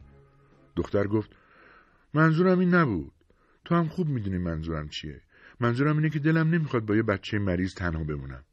پسر گفت یه دقیقه صبر کن، تو نمیفهمی. دختر گفت نه تو نمیفهمی. من زنت هستم، اینم بچه توه.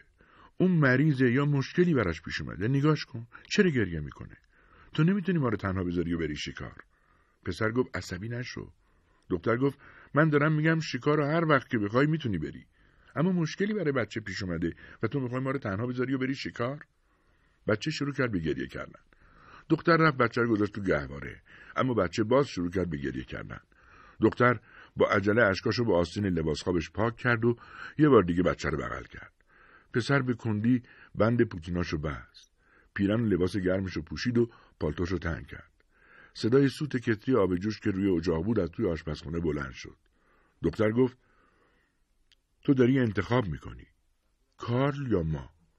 منظورم اینه که باید بین ما یکی رو انتخاب کنی. پسر گفت منظورت چیه؟ دختر گفت خودت شنیدی چی گفتم. اگه خانواده‌ای میخوای باید انتخابش کنی. زل زدن به هم دیگه. بعد پسر لوازم شکارش رو برداشت و بیرون زد. ماشین رو روشن کرد. چراغ ایوون خونه کارل روشن بود. اتومبیل استیشنش توی پارکینگ پارک بود و موتورش آهسته کار میکرد. همین که پسر کنار جدول پارک کرد، کارل از خونه بیرون اومد. پسر تصمیمش گرفته بود. کارل گفت: من آماده‌ام.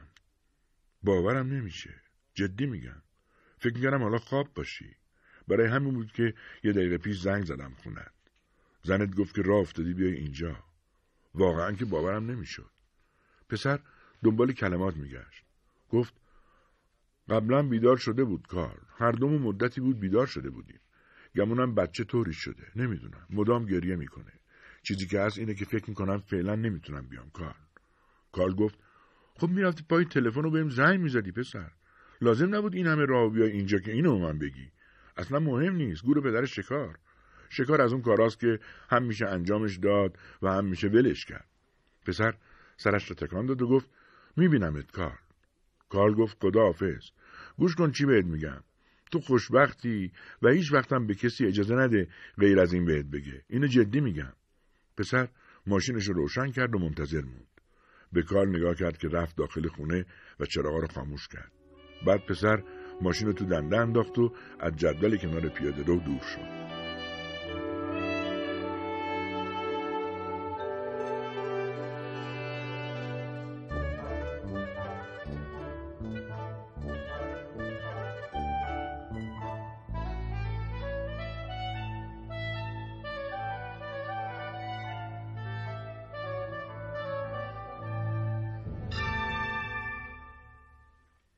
چراغ‌های اتاق نشیمن روشن بود، اما دختر خوابیده بود تو تخت خواب و بچه هم کنارش خواب بود. پسر آهسته و بی صدا نشست روی کاناپه و روزنامه صبح خوند. خیلی زود هوای بیرون روشن شد. دختر و بچه خواب بودن. بعد از مدتی پسر رفت تو آشپزخونه و شروع کرد به سرخ کردن گوشت. چند دقیقه بعد دختر اومد تو آشپزخونه و به پسر لبخند زد و کنارش ایستاد. پسر گفت: مواظب باش لباست آتیش نگیره.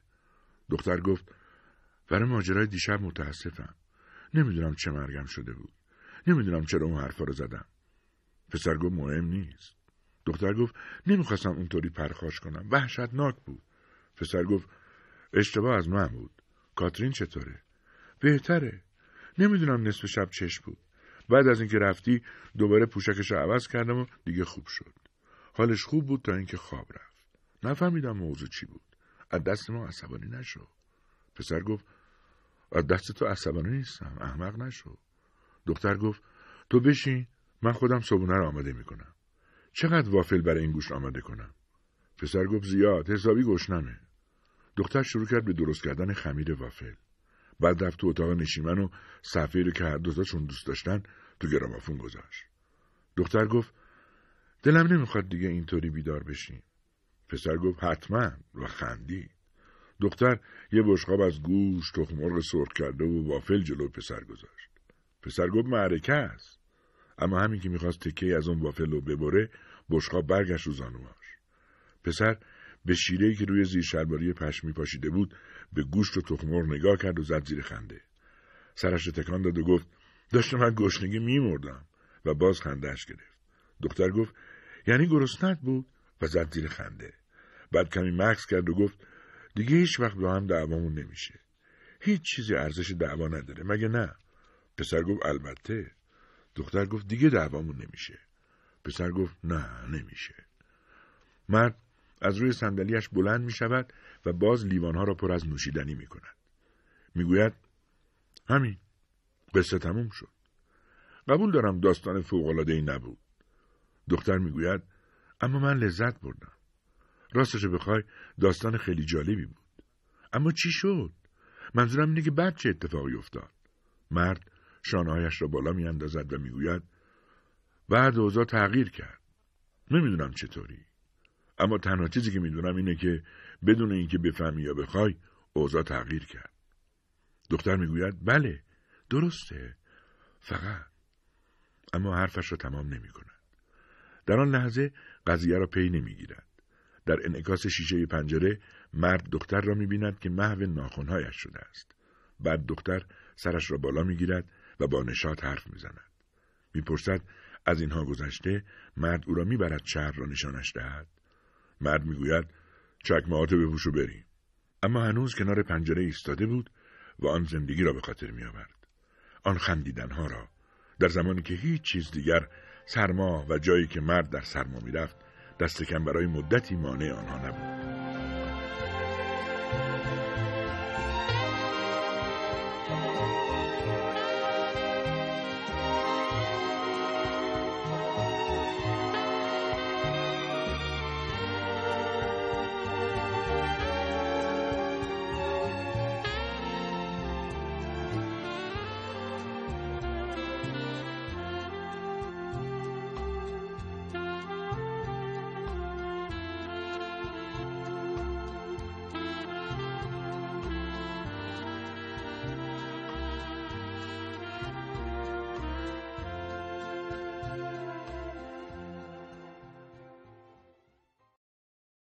Iranseda.ir فصل 5. در خدمت شما هستیم با بازخوانی آخرین داستان کوتاهی که از ریموند کارور برای شما در نظر گرفتیم. داستان حفظ الصحه. امید است مورد توجه شما بزرگواران قرار گیرد. دعوت می‌کنم با ما همراه باشید.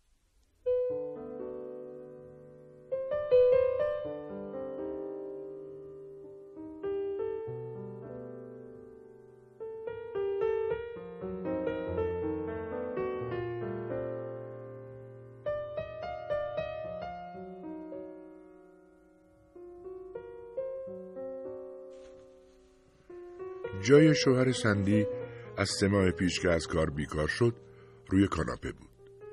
آن روز 3 ماه پیش رنگ پریده و وحشت زده به خانه آمد. همه ابزار کارش توی یک جعبه دستش بود. به سندی گفت روز والنتاین مبارک و یک جعبه شکلات به شکل قلب و یک شیشه نوشیدنی را روی میز آشپزخانه گذاشت. کلاهش را از سر برداشت و آن را هم روی میز آشپزخانه گذاشت. امروز انداختنم تو آب نمک. خب فکر میکنی حالا چه بلایی به سرمون بیاد؟ سندی و شوهرش پشت میز نشستند و نوشیدنی و شکلات ها را خوردند. با هم حرف زدند تا بفهمند که به جای زدن سقف خانه‌های تازه ساز چه کار دیگری میتواند بکنند. اما هیچ کاری به فکرشان نرسید. سندی گفت یک کاری پیدا میشه. دلش میخواست قوت قلب بدهد، اما خودش هم وحشت داشت. بالاخره شوهرش گفت میخوابم بلکه حالم بهتر بشه و خوابید. آن شب جایش را روی کاناپه انداخت و از وقتی آن اتفاق افتاده هر شب همانجا خوابیده است. فردای روز پایان قراردادش میبایست ترتیب بیمه بیکاریش را بدهد. رفت پایین شهر به اداره دولتی تا مدارک را پر کند و دنبال کار دیگری بگردد. اما در ردیف کار او هیچ جای خالی نبود. در ردیف‌های دیگر هم کاری نبود. وقتی سعی کرد برای سندی تعریف کند که زنها و مردها آنجا چه ازدحامی کرده بودند، صورتش عرق کرد. آن شب باز رفت روی کاناپه خوابید. دیگر تمام وقتش را آنجا می‌گذراند و سندی فکر کرد انگار حالا که دیگه سر کار نمیره، تنها کاری که ازش انتظار میره همینه. هر به چندی مجبور میشد برود و با کسی درباره احتمال خالی شدن جا یا پیدا شدن کاری صحبت کند و هر 2 هفته یک بار هم برود حق بیمه بیکاریش را بگیرد. اما بقیه وقتها همانطور روی کاناپه میماند. سندی فکر کرد انگار محل نشستنش اونجاست. توی اتاق نشیمن میشینه. گاه به گاه مجله‌هایی را که سندی از بقالی میآورد ورق میزد. روزنامه را هر روز به خانه میآوردند. از صفحه اول تا آخر را میخواند. میدید که همه‌اش را میخواند. از اول تا آگهی‌های تسلیت و بخش گزارش هوای شهرهای بزرگ و نیز بخش اخبار بازرگانی که درباره ادغام شرکت‌ها و نرخ‌های بهره بود. صبحها پیش از او از خواب بلند میشد و به حمام میرفت. بعد تلویزیون را روشن میکرد و قهوه درست میکرد. سندی فکر میکرد او در آن ساعت روز سرحال و پرنیروست، اما وقت رفتن او به سر کار که میرسید جایش را روی کاناپه درست کرده بود و تلویزیون هم روشن بود. بیشتر وقتها بعد از ظهر که از سر کار برمیگشت هنوز تلویزیون روشن بود. یا روی کاناپه نشسته بود یا دراز کشیده بود. همان لباسی که سر کار میپوشید تنش بود، شلوار جین و پیراهن فلانل. اما گاهی هم تلویزیون خاموش بود و آنجا نشسته بود و کتابش دستش بود. وقتی سندی به اتاق سرک میکشید میگفت اوضاع چطوره؟ سندی میگفت خوبه، تو چطوری؟ خوبم. همیشه قوری قهوه را روی اجاق برایش گرم نگه می‌داشت. توی اتاق نشیمن سندی روی صندلی بزرگ و او هم روی کاناپه می‌نشستند و درباره اتفاقات محل کار سندی در آن روز حرف می‌زدند. سندی فکر می‌کرد فنجان‌هایشان را دستشان می‌گیرند و قهوه‌شان را می‌خورند، انگار آدم‌های معمولی باشند. سندی هنوز دوستش داشت، با آنکه می‌دانست اوضاع دارد عجیب و غریب می‌شود. خدا را شکر می‌کرد که خودش کار دارد، اما نمی‌دانست که بر سر آنها یا هر کس دیگری در این دنیا چه بلایی قرار است بیاید. دختری از همکارانش دوستش بود که گاهی درباره شوهرش با او درد دل می‌کرد، درباره چسبیدنش به کاناپه. دوستش به دلایلی انگار این وضع را خیلی عجیب نمی‌دانست و این هم مایه حیرت سندی شد و هم ناراحتش کرد. دوستش از عمویش در تنسی تعریف کرد. گفت که وقتی عمویش 40 ساله شد رفت توی رخت خواب و دیگر بلند نشد و خیلی هم گریه میکرد. دست کم روزی 1 دفعه رو گریه میکرد. برای سندی تعریف کرد که به نظر او عمویش از پیر شدن میترسیده. فکر میکرد شاید از سکته قلبی یا اینجور چیزها ترسیده بوده است. گفت اما حالا طرف 63 ساله شده و هنوز داره نفس میکشه. وقتی سندی این را شنید خشکش زد. فکر کرد اگر این دختر راست بگوید طرف 23 سال است که توی تخت خوابیده. شوهر سندی تازه 31 سال داشت. 31 و 23 می شود 54. آن وقت او هم 50 سالش می شود. خدای بزرگ. آدم نمیتونه تا آخر عمرش رو توی رخت خواب یا مثلا روی کاناپه بگذرونه. اگر شوهرش زخمی یا بیمار شده بود یا توی تصادف اتومبیل آسیب دیده بود قضیه فرق میکرد. میتوانست درک کند. اگر پای این چیزها وسط بود میدانست که میتواند تحمل کند. آن وقت اگر مجبور بود روی کاناپه بماند و خودش مجبور بود غذایش را ببرد آنجا بخورد، حتی شاید با قاشق غذا دهانش بگذارد، آن وقت قضیه حتی حالتی رمانتیک هم پیدا میکرد. اما اینکه شوهرش که جوان بود و گذشته از این قضیه صحیح و سالم هم بود، اینطور به کاناپه بچسبد و نخواهد از آنجا تکان بخورد مگر وقت رفتن به دستشویی یا روشن کردن تلویزیون در صبح و خاموش کردنش در شب، خب قضیه فرق میکرد. خجالت کشید و جز همان 1 بار دیگر با هیچ کس از این مسئله حرفی نزد. دیگر با دوستش هم حرفی نزد، همانی که عمویش 23 سال پیش رفت توی رخت خواب و تا جایی که سندی خبر داشت هنوز آنجا بود.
یک روز بعد از ظهر از سر کار به خانه آمد.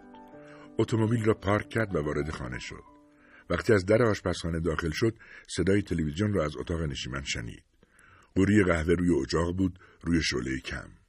از همانجا که توی آشپزخانه کیف به دست ایستاده بود، می توانست اتاق نشیمن و پشت کاناپه و صفحه تلویزیون را ببیند. پای شوهرش از یک طرف کاناپه بیرون زده بود. در طرف دیگر بر بالشی که روی دسته کاناپه بود می توانست فرق سرش را ببیند. تکان نخورد. شاید خواب بود یا نبود. شاید شنیده بود، آمده یا نشنیده بود. اما سندی مطمئن بود که دیگر فرقی نمی کند. کیفش را روی میز گذاشت و سر یخچال رفت تا کمی ماست برای خودش بردارد. اما وقتی در را باز کرد، هوای گرم و خفه توی صورتش زد. آن تو چنان بساطی درست شده بود که باورش نمیشد. بستنی توی جای یخی آب شده بود و ریخته بود روی تهمانده ماهی سرخ شده و کلم خرد شده. در جایقی را باز کرد، چنان بوی گندی به دماغش زد که نزدیک بود حالش به هم بخورد. کف جایقی پر از بستنی بود و دور یک بسته 2 کیلویی همبرگر جمع شده بود. انگشتش را روی زرورق بسته‌بندی گوشت فشار داد و دستش فرو رفت. همه چیز از جمله مقدار دیگری ماهی، 1 بسته استیک و 2 بسته شام آماده چینی هم آب شده بود. در جایقی را بست و دلا شد. از توی یخچال بسته ماست را درآورد. در جعبه ماست را باز کرد و بو کشید. آن وقت بود که سر شوهرش داد کشید، گفت: چی شده؟ آهای، چی شده؟ چند بار دستش را لای موهایش فرو کرد. نفهمید که تمام این مدت خواب بوده است یا نه. سندی گفت: این یخچال لعنتی خراب شده. شوهرش از روی کاناپه بلند شد و صدای تلویزیون را کم کرد. بعد خاموشش کرد و به آشپزخانه آمد. گفت: بذار ببینم. وای، باورم نمیشه. گفت: بیا ببین، همه چیز فاسد میشه. شوهرش توی یخچال را نگاه کرد و صورتش حالتی بسیار جدی گرفت. بعد دستش را توی جایقی کرد تا ببیند وضع آنجا چطور است. گفت: باید منتظر بعدیش بود. ناگهان خیلی چیزها به مغزش هجوم آورد، اما هیچ حرفی نزد. شوهرش گفت: خاک بر سرش کنن. وقتی میاد یه دفعه میاد. آخه این یخچال 10 سال بیشتر عمر نداره. وقتی خریدیمش تقریبا نو بود. گوش کن، ما یه یخچال داشتیم که 25 سال عمر کرد. وقتی برادرم عروسی کرد دادنش به اون. خوب کار میکرد. بذار ببینم چش شده. رفت جلو تا بتواند از فاصله باریک بین یخچال و دیوار چیزی ببیند. گفت: نمیفهمم و سرش را تکان داد. به برقه. بعد یخچال را گرفت و تکانش داد. شانه‌اش را به یخچال گذاشت و با فشار و تکان چند سانتیمتری آن را جلو کشید. چیزی توی یخچال از روی قفسه افتاد و شکست. گفت: گندش بزنم.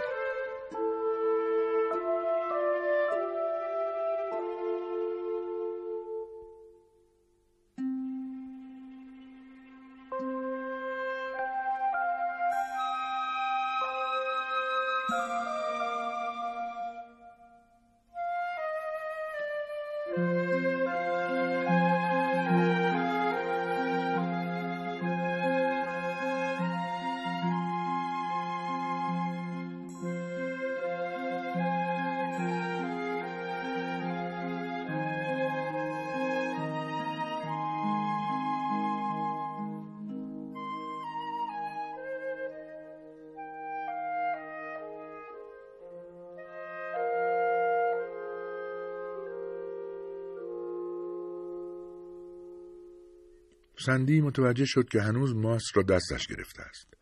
رفت دم سطل آشغال، درش را برداشت و جعبه را انداخت توی سطل. گفت: باید امشب همشون رو بپزم. خودش را در خیال دید که دم اجاق دارد گوشت سرخ می‌کند. توی قابلمه ها روی اجاق و توی فر چیزی می‌ریزد. گفت: یه یخچال تازه باید بخریم. شوهرش حرفی نزد. یک بار دیگر توی جایقی را نگاه کرد و سرش را جلو و عقب برد. بعد گفت: گاز فرعونش در رفته. بله، گازش در رفته. بوشو میشنوم. فرعونش نشت کرده. یه چیزی شده و فرعون نشت کرده. آها، یادم میاد یه دفعه این بلا سر یخچال یکی اومده بود. سندی دست از کار کشید و نگاهش کرد. گفت: باید یه یخچال دیگه بگیریم. اینو که گفتی. بگو ببینم از کجا باید یکی بیاریم. روی درخت که سبز نمیشه. سندی گفت: باید یکی بگیریم. یعنی یخچال لازم نداریم؟ شایدم نداریم. شاید میتونیم چیزای فاسد شدنی رو بذاریم بیرون پنجره، مثل مستاجرای مجتمعای آپارتمانی ته شهر. شایدم بتونیم یکی از اون یخدونای چوب پنبه‌ای کوچولو گیر بیاریم و هر روز کمی یخ بخریم. شوهرش گفت: یه یخچال دیگه میگیریم. معلومه که میگیریم. باید بگیریم، مگه نه؟ بدون یخچال که نمیشه زندگی کرد. اما مسئله اینه که از کجا بگیریم و چقدر میتونیم بالاش پول بدیم. حتما یه خروار دست دومش توی صفحه نیازمندی ها هست. یه دقیقه صبر کن بذار ببینم توی روزنامه چی گیر میاد. آره، من متخصص صفحه نیازمندی ها هستم. به طرف میز اتاق نشیمن رفت. دسته روزنامه های روی میز را گشت و با صفحه نیازمندی ها به آشپزخانه برگشت. غذاها را هل داد یک طرف میز تا بتواند روزنامه را باز کند. روی یکی از صندلی ها نشست. سندی هم به سراغ روزنامه ها آمد. او نیز مدتی آگهی ها را خواند و بعد گفت: اینهاش یخچال، اجاق گاز، لباسشویی، خشک‌کن و غیره. حراج در انبار. چی شد؟ حراج در انبار؟ وسایل منزل نو و کهنه و چیزهای دیگر هر پنجشنبه شب. حراج رأس ساعت 7. یعنی امروز پنجشنبه است. امشب حراجه. جاشم خیلی دور نیست. خیابون پایین. شاید 100 دفعه با اتومبیل از جلوش رد شدم. تو هم همینطور. میدونی کجاست؟ همون طرفای باسکین رابینزه. شوهرش حرفی نزد. به آگهی خیره شده بود. سندی به او خیره شد و گفت بیا بریم. نظرت چیه؟ برای تو هم خوبه هوایی بخوری و در ضمن میبینیم یخچال به درد بخوری پیدا میشه یا نه. با یتی دونشون میزنیم. گفت من تو عمرم حراجی نرفتم. گمون نکنم دلم بخواد حالا برم. سندی گفت دست بردار، چت شده. خوش میگذره. منم خیلی ساله نرفتم. از وقتی بچه بودم. اون وقتا با بابا میرفتم. حراجی ها خیلی جالبن. شاید باشن، اما من نمیخوام بیام. سندی دنباله حرفش رو گرفت. یه چراغ پاتختی هم لازم دارم. تو حراجی چراغ پاتختی هم پیدا میشه. ببین، ما خیلی چیزا لازم داریم. اما من بیکارم، یادت رفته؟ من که به این حراجی میرم. میخوای بیا، میخوای نیا. تو هم میتونی بیای، اما برای من فرقی نمیکنه. راستش بخوای اصلا برام مهم نیست، اما من میرم. منم باید میام. کی گفت نمیام؟ من اصلا چیزی از این حراجی ها سر در نمیارم. اما خب هر چیزی به یه بار امتحانش میارزه. اصلا کی گفت میخوام توی حراجی یخچال بخریم؟ هیچ کس. اما به هر حال میخریم.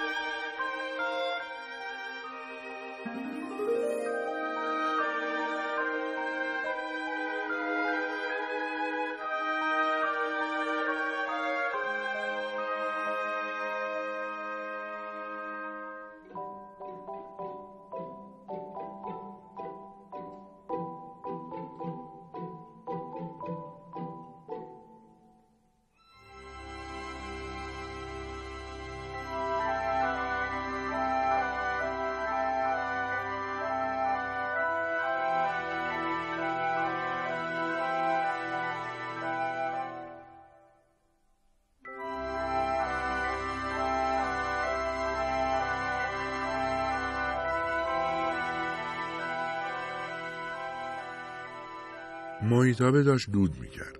سندی باز روغن ریخت و هواکش را روشن کرد. 20 سال میشد که به حراجی نرفته بود و حالا امشب داشت حاضر میشد به حراجی برود.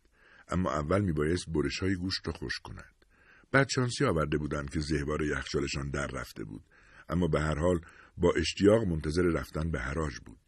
دلش برای پدرش تنگ شد. حالا حتی دلش برای مادرش هم تنگ شده بود.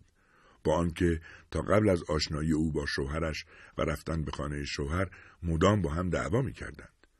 پای اجاق ایستاده بود، گوشت را پشت رو می‌کرد و دلش هم برای پدر و هم برای مادرش تنگ شده بود. هنوز برای آنها دلتنگ بود که دستگیره‌ای برداشت و تابه را از روی اجاق بلند کرد. تابه به دست به طرف در اتاق نشیمن رفت و اتاق را نگاه کرد. تابه هنوز داشت دود میکرد و قطره‌های روغن و چربی از تابه توی دستش به اطراف میپرید. در اتاق که تاریک شده بود فقط میتوانست سر شوهرش و پاهای او را تشخیص بدهد. گفت بیا، غذا حاضر شد. اومدم. دید که سرش از انتهای کاناپه بالا آمد. تابه را باز روی اجاق گذاشت و به طرف قفسه چرخید. 2 بشقاب درآورد و روی پیشخوان گذاشت. با کفگیرش یکی از تکه‌های گوشت را برداشت. بعد آن را توی بشقاب گذاشت. گوشت شکل گوشت نبود. مثل یک تکه استخوان کهنه کتف بود یا ابزاری برای کندن، اما خودش می‌دانست برش گوشت است و تکه دیگری را هم از توی تابه برداشت و در بشقاب گذاشت. 1 دقیقه بعد شوهرش وارد آشپزخانه شد. 1 بار دیگر به یخچال نگاه کرد که با در باز آنجا ایستاده بود و بعد گوشت‌های سرخ شده را دید. دهانش باز شد اما چیزی نگفت. سندی منتظر شد او چیزی بگوید. هر چیزی، اما نگفت. نمک و فلفل را روی میز گذاشت و به او گفت که بنشیند. گفت بشین و بشقابی به دستش داد که بقایای 1 تکه گوشت تویش بود. گفت میخوام که اینو بخوری. شوهرش بشقاب را گرفت، اما همانطور آنجا ایستاد و گوشت را نگاه کرد. بعد سندی برگشت تا بشقاب خودش را بیاورد. سندی روزنامه را جمع کرد و خوراکی‌ها را به آن طرف میز هل داد. 1 بار دیگر به شوهرش گفت بشین. شوهرش بشقاب را از این دست به دست دیگر داد، اما همانطور آنجا ایستاده بود. آن وقت بود که سندی آبی را که گله به گله روی میز جمع شده بود دید. صدای آب را هم شنید. داشت قطره قطره از روی میز بر کفپوش پلاستیکی میچکید. به پاهای شوهرش نگاه کرد. به پای او کنار آبی که جمع شده بود نگاه کرد. میدانست که دیگر در تمام زندگیش چنین چیز عجیبی نخواهد دید، اما هنوز نمیدانست باید چه نتیجه‌ای از آن بگیرد. فکر کرد بهتر است ماتیکی بزند، کتش را بردارد و به حراجی برود، اما نمیتوانست چشم از پای شوهرش بردارد. بشقابش را روی میز گذاشت و آنقدر نگاه کرد تا آن پاها از آشپزخانه بیرون رفتند و رفتند به اتاق نشیمن.